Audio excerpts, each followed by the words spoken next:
La dissémination partouzeuse 2.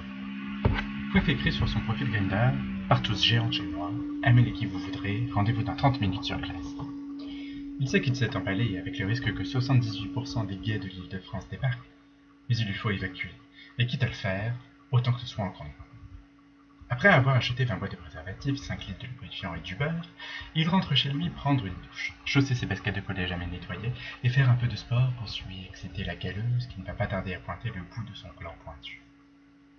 La première sonnerie retentit. Il reste la bouche ouverte lorsqu'il ouvre la porte. Le premier venu n'est autre que le serveur du McDo qui lui a livré son dernier goûter.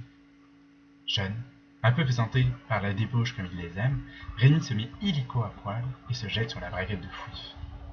Alors que celui-ci lui fait savoir qu'il y a des manières, il le fait mettre à genoux au milieu de la pièce, tandis qu'il laisse la porte ouverte et qu'il va se servir une tasse de café. En revenant, Rémi a déjà 3 bites autour de lui, dont 2 déjà dans la bouche. « Quelqu'un veut-il du café » s'enquiert Fouif. « Non merci, pas besoin de ça pour me déboucher les pores » lui susurre un inconnu au creux de l'oreille. Lorsqu'il se retourne, il a 2 surprises. La première, celle de découvrir J.G. La seconde, de voir qu'une file d'attente commence à se former dans la cage d'escalier. En jetant rapidement un œil par la fenêtre, il s'aperçoit que la file d'attente se transforme inexorablement en queue tarabiscotée, s'allongeant et s'épaississant à vue de vie. Il se joint au premier coup, qu'il aspire. Il agrippe au passage sa cravache pour malaxer le derrière de J.G. qui jure d'extase alors qu'il est déjà occupé à fouiller dans le service client de McDo.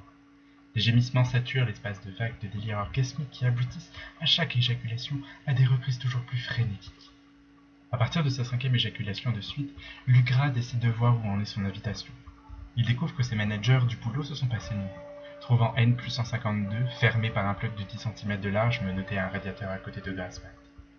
Son père manie sa clé à molette dans un ferrailleur du quartier, tandis que son psy urine sur un patient tout en hurlant « Maman, j'ai péché !» dans la cuisine.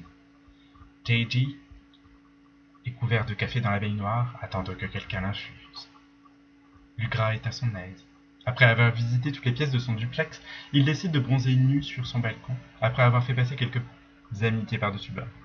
Tandis qu'il se prélasse, il peut voir que la queue n'a pas tardé à se chauffer et que tout le monde baise dans la rue. La partouze gagne en ampleur. La terre sera bientôt noyée dans un océan de foutre et de mouille. C'est alors que Fouif doit faire un choix.